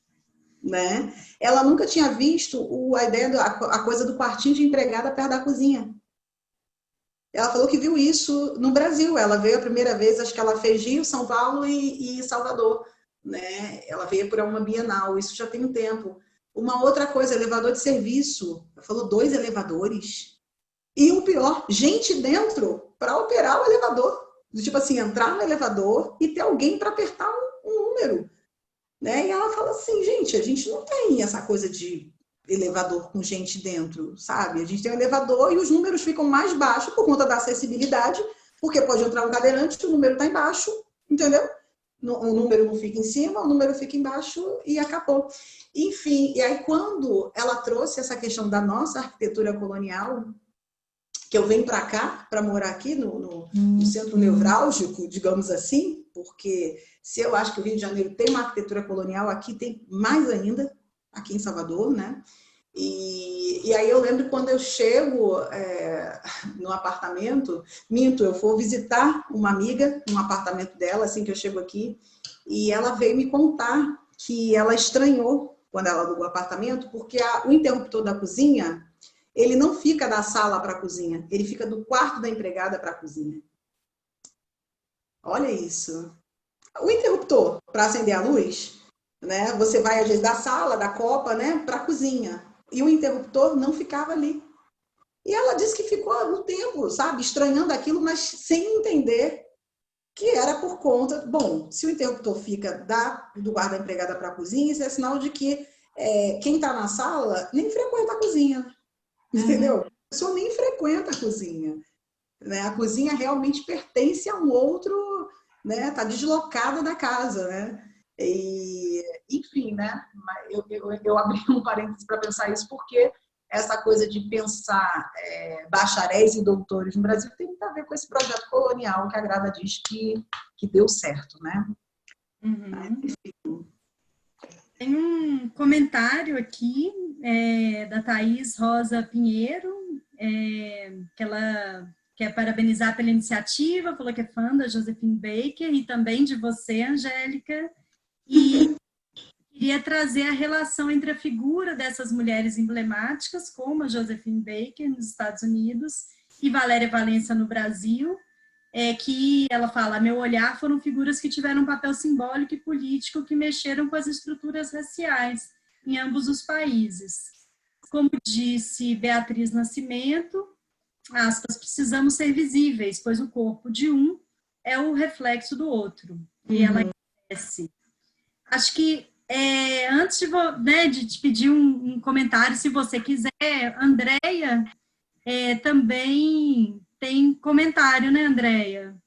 A Estela, na verdade, ela agradece a Cris, o Beto e você, Angélica, diz que conheceu a Josephine num filme, num avião, há 30 anos atrás, e que agora ela conseguiu, então, ter uma outra visão sobre a Josephine, né? Conseguiu ter um novo olhar. Eu não sei se você quer comentar, Angélica, o comentário da Thaís. Pode ficar à vontade. Sim.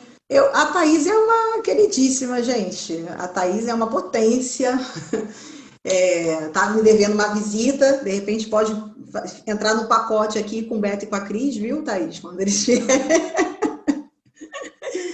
E eu acho, Thaís, assim, a Globeleza, ela tem me provocado muito ultimamente, muito por conta dela estar me trazendo contrapontos, né? Ela está me trazendo contrapontos de uma história que eu já estava dando como certa.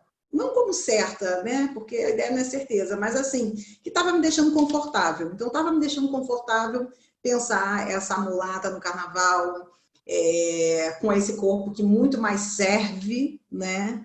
E aí, no sentido da servidão mesmo, né?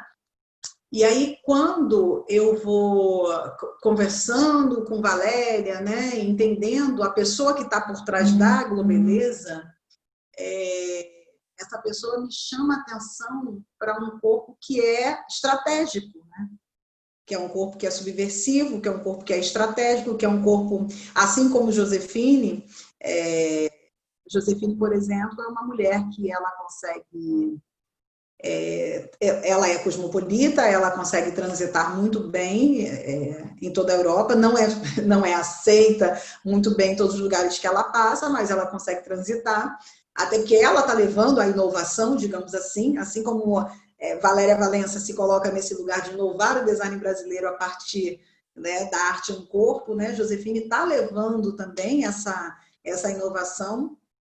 Inclusive, eu li um artigo muito bacana sobre a Josephine, do Petrônio Domingues, ou Domingues Petrônio, eu nunca sei a ordem, mas eu li um artigo dele muito bom, e ele conta que na passagem dela pelo Brasil, ela fez mais de uma passagem. Ela fez essa de 1939, mas antes ela já tinha vindo, né? Que ela foi para a Argentina, e aí na ida para a Argentina ela ficou uns dias, e na volta ela ficou mais uns dias, e aí fez espetáculos aqui. Isso já foi em 1929.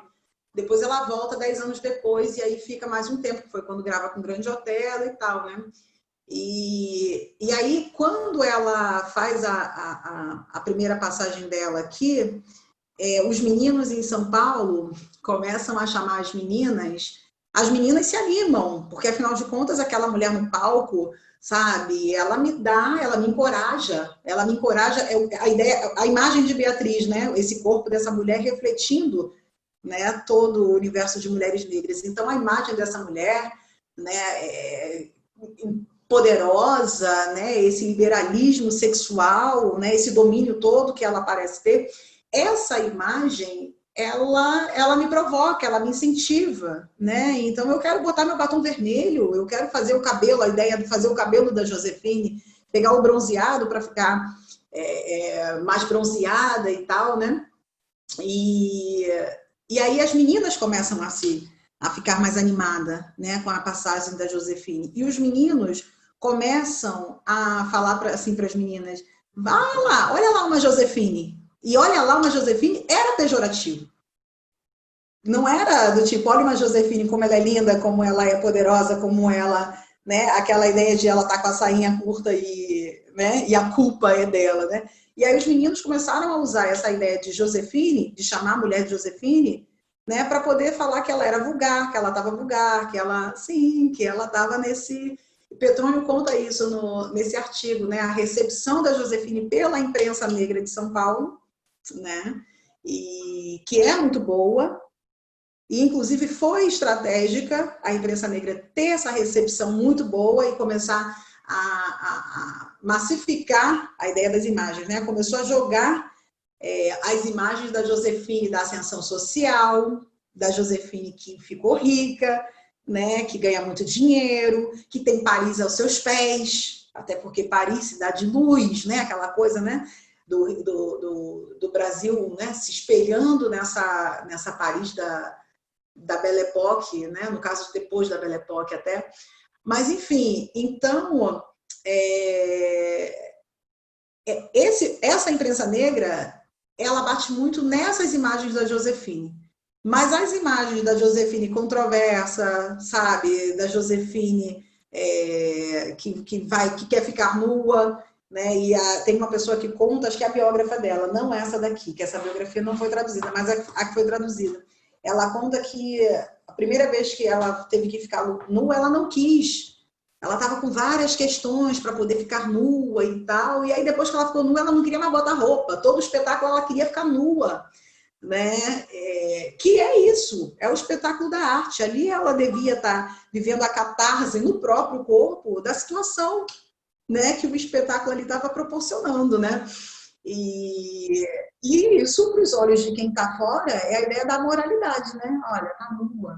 Tanto que essa imagem que você traz, Cris, no início, você vê que até os homens viram assim para poder não ver ela tirando, e ela estava só tirando, sabe, uma parte da saia, uma parte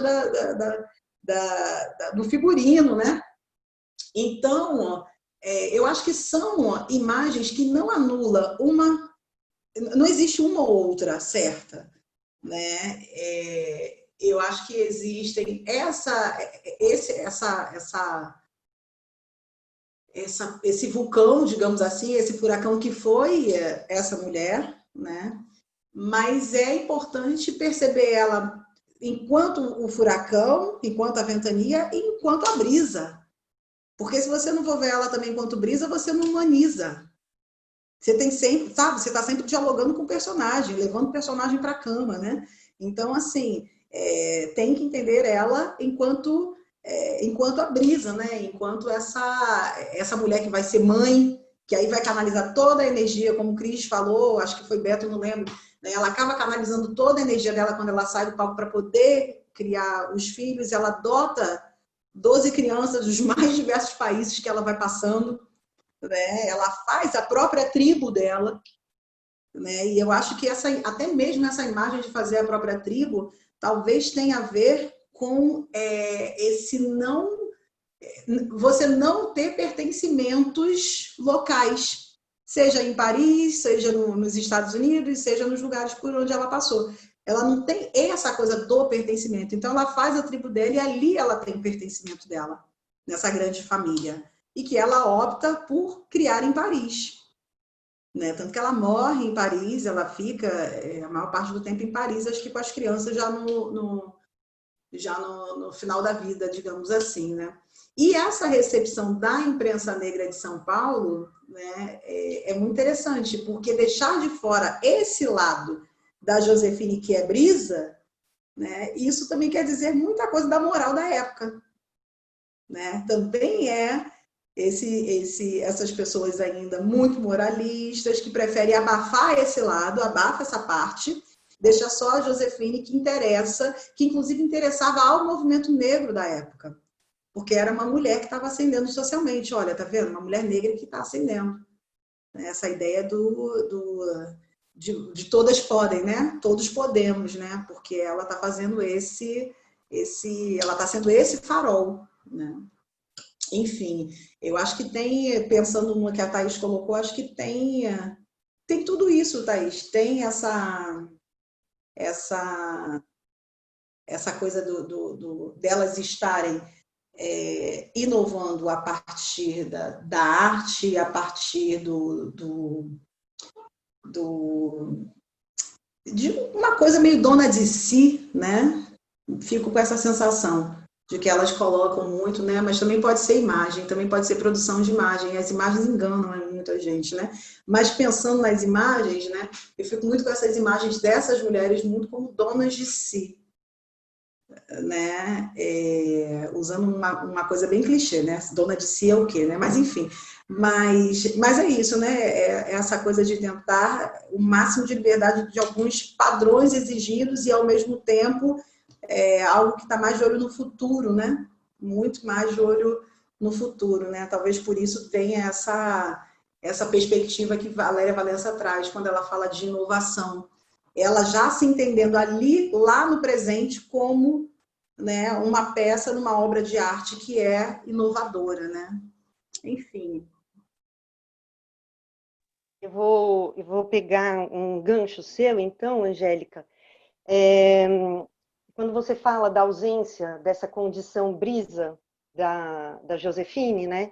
Eu penso que, por exemplo, a Bell Hooks, ela fala muito sobre outros desdobramentos dessa construção dessa imagem desse corpo negro, extremamente sexualizado, extremamente objetificado, né? Como, por exemplo, a solidão, como, por exemplo, várias questões afetivas, né? Que são tão aqui do cotidiano, né? E aí eu queria te perguntar, porque conforme você vai falando, vai me atravessando muito as imagens que você vai trazendo, né? Quando você conta dos meninos, chamando de Josefine as meninas, eu penso que também a gente, dentro de um contexto extremamente sexista, né?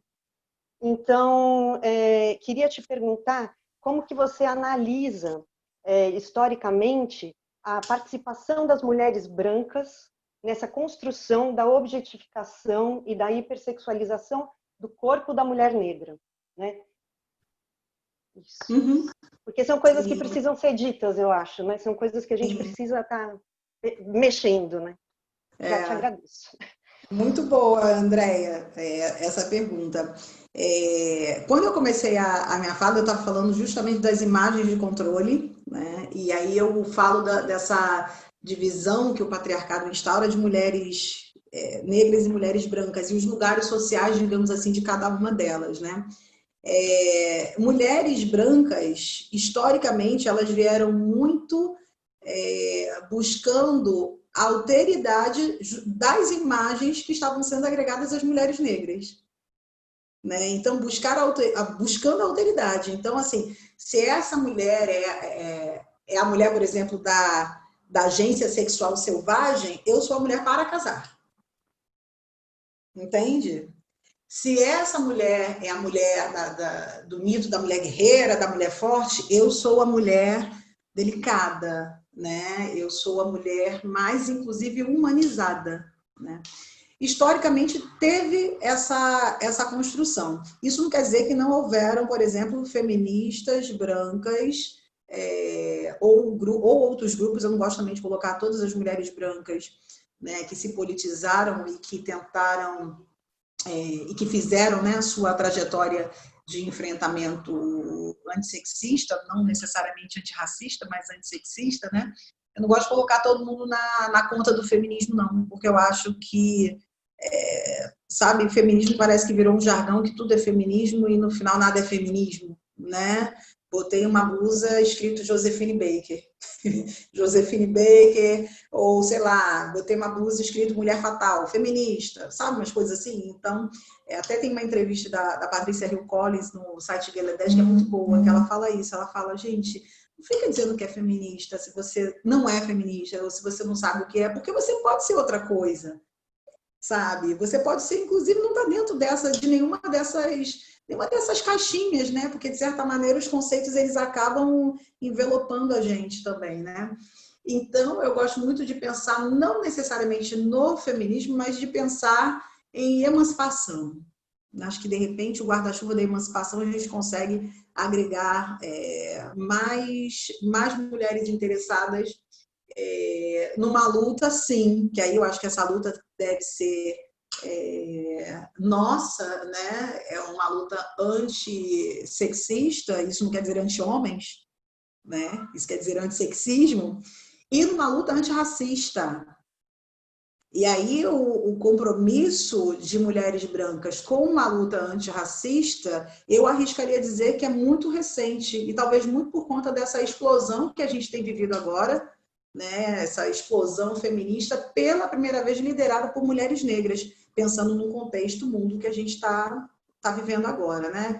Quer dizer, pensando no contexto mundo, pensando a América, né? Porque eu não sei se a Europa está acompanhando esses movimentos que a gente tem feito, né? Pensando no Brasil e Estados Unidos, né? Então, eu acho que as mulheres brancas elas se comportaram sempre buscando esse lugar da alteridade. Isso não quer dizer que muitas mulheres não saíram desse lugar e se engajaram em lutas mais, digamos, universais, ou que deveriam ser universais, ou que deveriam ser de interesse nosso enquanto mulheres. Mas eu acho que eu vejo como muito recente esse movimento mais compromissado com o antirracismo, né? E fico me perguntando, fazendo a análise da vida de Angela Davis, por exemplo, que inclusive conheceu Josephine Baker, tiveram juntas em vários momentos, em vários... ela fala pouco isso na autobiografia dela, mas tem uma coisa ou outra, né? Até que elas estiveram no mesmo período, elas marcharam juntas, enfim. E então, pensando, por exemplo, em Angela Davis, ela faz uma crítica de que esse boom, que eu vou chamar de boom aqui, né? Esse boom das mulheres, né, buscando emancipação, buscando audiência para as suas vozes, ela diz que isso já existiu em vários momentos da história. E aí, daqui a pouco, essa coisa é abafada, sabe? Existe um boom, daqui a pouco ser abafado. Então, assim, para mim, que sou relativamente nova, eu fico com esse boom que a gente está vivendo agora. Entende? Mas a Ângela já viveu esse boom lá na década de 70, que foi justamente quando ela conheceu Lélia Gonzalez, por exemplo. Lélia Gonzalez, que era a nossa brasileira, que pensava num feminismo que não chamava de feminismo negro, mas Lélia chamava do feminismo afro-latino-americano, né? Lélia sempre buscou... sempre deu atenção à luta por emancipação, né, das mulheres aqui na América Latina, sempre buscou nos congressos dela ir para a Colômbia, ela ia para a Bolívia, sabe, Guatemala, ela subia, ela ia a México, ela ia muito aos Estados Unidos, ela publicava em outras línguas, inclusive isso Angela Davis fala, né, que ela conheceu Lélia assim que Lélia começou a publicar, porque Lélia publicava em inglês. Então, chegou na mão dela um texto da Lélia e ela leu e falou, gente, cadê? Quem é ela? Sabe, eu quero conhecer essa mulher. E aí, nessa história toda, a Lélia, muito, né, viajando bastante, foi para os Estados Unidos e viveu muito também lá o período da luta pelos direitos civis. Lélia participou lá também. E, e aí foi quando conheceu Angela Davis, e não à toa, todas as vezes que a Angela Davis vem ao Brasil, pelo menos a última vez, eu tenho essa imagem muito clara, porque foi no Odeon, né, e eu estava lá presente, lá no Rio de Janeiro, e a Ângela fala que, gente, eu não entendo esse alvoroço comigo, vocês têm Lélia Gonzalez. Sim, vocês não precisam de mim, vocês têm Lélia Gonzalez. Né? E aí eu fico me perguntando assim, nossa, olha como somos coloniais, né? A ideia do projeto colonial que dá certo. Né? Então a gente precisa de Angela Davis sair de lá para chegar aqui para falar que temos Lélia Gonzalez. A gente precisa de Bell Hooks ensinando a transgredir e apresentar Paulo Freire. Sim. Sabe? Vai procurar um texto da Lélia Gonzalez na rede. Vai ver quantos você acha. Vai ver a dificuldade para você achar, né? Um texto dela. Não, pois é. Não, tá vendo? Isso faz parte de uma mentalidade colonizada, né? Totalmente. Sim. A gente acha mais fácil a Angela Davis do que sim, a Lélia. Sim. É isso. Todo Isso apelo também. É isso, né? Todo apelo, né? Assim como a gente, por exemplo, às vezes a gente começou a se coçar, digamos assim, um pouco mais a partir do movimento do Black Lives Matter. Então, assim, né? É um movimento, claro, é um movimento que tem uma perspectiva internacionalista de luta, sim, mas é um movimento que ele tem um local, ele nasce num local. Né? Então, assim, a gente acaba pegando, assim, digamos assim, a gente respinga, né? O que respinga na gente de informação, o que respinga na gente. E a gente ainda tem uma questão que é muito também da nosso enclausuramento colonial, né? Que é a questão da língua. Quando Ângela, por exemplo, vira e fala a Lélia, a gente lia, porque a Lélia publicava em inglês. E a Lélia publicava em inglês, publicava em francês. Então, assim, então você essa informação vai para o mundo, entendeu? Essa informação chega, né? E dialoga. Então, assim, a gente tem, infelizmente, essa questão de uma língua que é muito, muito fechada, né? Thaís Rosa deve estar aí ainda, Thaís que fala inglês maravilhosamente bem. Então, assim, ela sabe, né? E principalmente pensando nós, mulheres negras, né? Que é a base da base dessa pirâmide social das opressões, né? A gente tem a coisa desse enclausuramento que a nossa língua proporciona, né? Ano passado eu estive num congresso em Cabo Verde e aí eu cheguei em Cabo Verde e eu falei assim, gente, eu estou impressionada como nós no Brasil, a Thais falando, estou aqui, como nós no Brasil, a gente é conhecido como um dos países mais fechados do mundo, não só por causa da língua, mas por questões de intercâmbio, sabe? E aí eu lembro que em Cabo Verde, qualquer menino estava ali na graduação, eu já fui, enquanto doutora não, mas já no final do doutorado, eu fui em 2019, foi ano passado, e uns meninos de 19, de 20 anos que falam 3, 4 línguas, e assim, sabe? Porque é normal, porque eles têm eles recebem muito mais as pessoas, eles vão muito mais à Europa do que a gente, sabe? As pessoas em Cabo Verde vão muito mais à Europa, as pessoas em Angola vão muito mais, a passagem, inclusive, é muito mais barata, né? Se você quiser ir daqui para Angola... sim. Thaís levantou uma bola aqui importante, que eu posso até já ir fechando com isso. Thaís, inclusive, que tem essa coisa mais internacional, né, que eu acho incrível e que eu fico sempre falando que toda vez que eu vejo ela indo para alguma dessas incursões, ela ficou agora quase um ano na Tailândia, eu fico assim, ganhou uma bolsa, a Bolsa da Paz, incrível essa menina. Aliás, a Thaís é incrível. E aí eu fico pensando, a gente tem, puxando muito por isso que Thaís falou, né, a gente tem mais reconhecimento e mais visibilidade fora, né, do que aqui entre nós, né? Eu fico pensando, por exemplo, que a trajetória que Silvio Almeida está fazendo é incrível, porque Silvio Almeida que escreve sobre o racismo estrutural, né? Porque ele é um brasileiro, se eu não me engano, de São Paulo, e agora ele está numa universidade nos Estados Unidos, né? E ele, quando chega, ele vai para o Roda Viva depois que ele está lá. Ele vai, entendeu? Ele está na Universidade de Duke, se eu não me engano, de Duke, e aí depois que ele está lá, que ele é chamado para o Roda Viva, depois que ele vai para o Roda Viva, né, que um monte de gente começa a conhecer ele. Eu que vivo no gueto antirracista, eu já conhecia, sabe? Já tinha lido Racismo Estrutural, já tinha conhecido, inclusive, ele em Belo Horizonte, então, assim, num evento em Belo Horizonte. Então, assim, aí as pessoas começam a conhecer mais ele depois que ele vai para o Roda Viva, mas para ele ser acionado para o Roda Viva, ele não foi acionado porque ele estava no apartamento dele em São Paulo, sabe? Mas sim porque ele está no apartamento dele nos Estados Unidos, sabe? Então, essa coisa da visibilidade, não sei se acho que vou usar essa palavra, né? Mas é isso, né? Acho que reconhecimento. Acho que visibilidade é uma palavra boa, mas reconhecimento é uma palavra que a gente precisa colocar na ordem do dia, porque eu acho que é isso que está faltando também. A gente tem questões estruturais que nos impedem de avançar? Temos, mas a gente também tem muita coisa boa, né? Já aqui, já sendo produzida, muitos intelectuais, não doutores de nada, mas intelectuais que estão a serviço, né? Muitos ativistas interessantes, e o que a gente precisa é reconhecimento, né?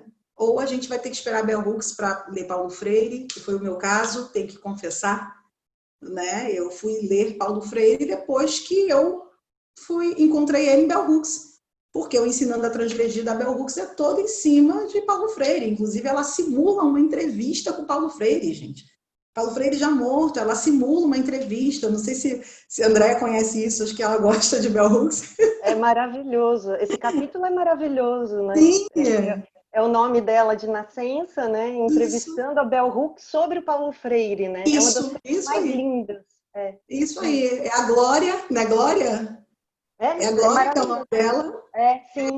Entrevistando a Bell Hooks sobre Entrevistando a Bell Hooks sobre Paulo Freire.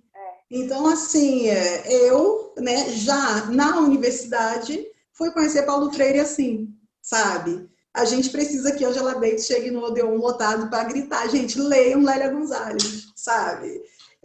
Infelizmente, a gente ainda está precisando disso, mas a minha torcida é para que a gente transcenda, né, um pouco esse lugar. Sim, obrigada, maravilhoso te ouvir, obrigada. Obrigada a você. Cris e Beto. Nossa, maravilhoso, Angélica. E só me faz ter mais certeza que esse projeto aqui nosso, anticolonial, de alguma forma, de todos, a gente está tentando atacar todos esses lados onde a gente, né, dentro do corpo, né? Tem esse pedaço da peça que ainda virá, que é o colonial, dentro do próprio corpo, né? Ele está em todos os lugares. E aí eu fico muito feliz de te ouvir e de falar, dá vontade de sair. São mais anos para terminar esse projeto depois de hoje, para apresentar mais e mais coisas. Eu te agradeço muito, é maravilhoso te ouvir e realmente, assim, quero que a gente se encontre ao vivo, porque na rede eu fico com vergonha de fazer pergunta de verdade, de direito. É muito... Né? Estamos precisando da presença. Espero que essa peça aconteça e que você venha aqui para estar com a gente nessa peça e venha participar com a gente aqui mesmo, porque é muito bom te ouvir. Eu espero que venham muitas coisas agora com muita visibilidade do seu trabalho, da sua pesquisa, porque é incrível te ouvir e você vai conectando tudo, é maravilhoso. Te agradeço mesmo. Muito obrigado mesmo, Angélica. Eu acho que se tem algo que esse projeto está trazendo para mim é aprender a ouvir. Eu só consigo ouvir porque eu acho que eu tenho que ouvir muito e pessoas como você e todas essas pessoas que a gente tem convidado para vir, e espero que as pessoas que estejam assistindo isso tenham essa sensação também, mas também quero que as pessoas tenham a sensação de que elas precisam falar, porque, afinal de contas, quanto mais gente falar, quanto mais narrativas a gente tiver, mais diverso será o mundo. E é isso que a gente está precisando, especialmente nesse país, pelo amor de Deus, né? Então, agradeço muito a sua presença E antes de falar tchau, eu só queria lembrar a todos que na semana que vem a gente vai falar sobre zoológicos humanos com a presença do Eugênio Lima, e acho que o assunto vai continuar passando por vários trechos da onde passamos hoje. Total, Beto. Já estou aqui. Isso que eu ia falar, já estou aqui semana que vem. Eu me interesso muito. Zoológicos Humanos, ontem e hoje. Né? Sim. Esse título aí é o que é ontem e hoje. Né? E, então, obrigada, Angélica. Vou te dar um abração aqui, que não dá para fazer isso, mas olha, assim, eu tenho que dar um depoimento pessoal para terminar. Que quando eu achei a Angélica, e aí eu falei, nossa, ela está incomunicável, será que aconteceu alguma coisa com ela? E quando finalmente você respondeu, eu falei, porque eu vi que você não postava há muito tempo, eu fiquei tão feliz. E estou de novo falando isso publicamente, porque eu falei, que presente você aqui para a gente, viu? Hoje, te agradeço mesmo. Eu adorei, viu, Cris? Beto, Andréia, Paula, Júlia, enfim, equipe, né? Eu adorei e, assim, eu me senti muito bem. Isso tem a ver com a energia que esse projeto emana e que a gente sente mesmo virtualmente. Eu me senti muito bem aqui com vocês. Nossa, te agradeço muito, viu? Coração aqui, ó. Meu coração sai expandido aqui. Um abraço muito grande e vamos terminar essa transmissão porque, né? Temos filhos pequenos e iremos para nossas vidas aqui, mas eu te agradeço muito e que a gente continue essa conversa em outros lugares e de outras vezes que a gente se encontre mesmo pessoalmente. Quero muito. Obrigada. Beijo grande para todos. Beijo Obrigada para todos. Um beijo. Tchau.